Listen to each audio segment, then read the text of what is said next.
Hi there, it's Pete from Hermitage Road. Welcome back up to the loft.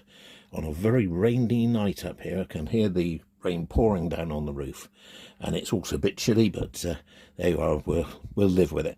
As you can see, this is the familiar scene that I've used for my loco profiles, where I put two or maybe more locomotives outside the old steam shed and film them just here. And it's simply because it's easier to film this. The access in this loft and what I've got in the way of room to work on is very restricted. But I'll pan you round. You can see what I've been doing.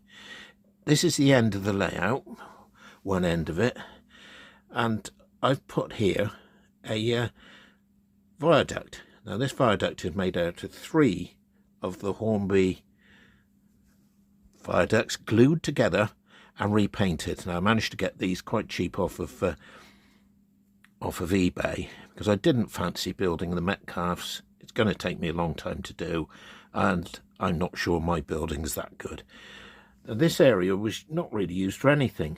It was actually just sat here as an area that I tended to work at. I got a portable workbench. I used to put it on there and work at it.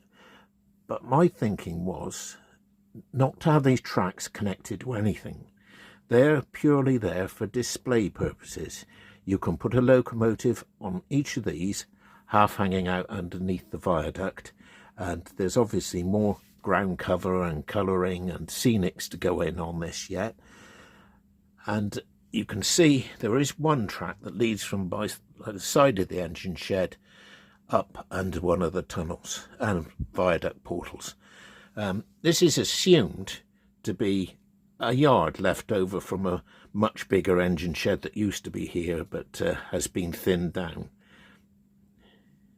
Now this viaduct leads on to a bridge. That bridge is the Hornby Scaledale GWR girder bridge, and the other side of that is another piece of viaduct that I had left over from a previous layout. It's got to have girder sides put on it and be coloured the same as the rest of it. The girder bridge there spans the main line. Now behind there, you can see the old main line behind there and the wall. It shows up a bit, so I'm going to put some low relief buildings the other side of the viaduct to block the view, so it looks like there are old steam shed buildings or something like that in the background. I don't know what anybody thinks about this, whether it's a good idea or not, but it does give me the opportunity to leave more locomotives on the layout purely for display. They obviously won't be able to run because these tracks are not linked to anything, and they're not likely to be. Although on one side you do have the track there that comes from the engine shed underneath the viaduct.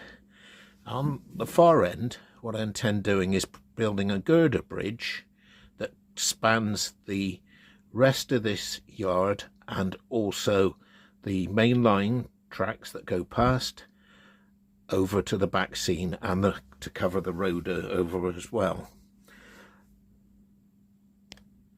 Obviously there's quite a bit more work to do on this, and I've just sited a concrete loading facility behind there to give some sort of perspective to it, to see it look as if there is something beyond the viaduct. I don't know what people think about disused viaducts, but they're quite a scene in big cities where they couldn't be bothered to knock them down. It was too much work, and it's a part of our railway history. I'll do a further update of this when I've gone a bit further. Obviously I need some ground cover, bushes, things like that, because it probably would have been quite overgrown, and when I finish you won't see that those tracks don't go anywhere. I'm going to hide that.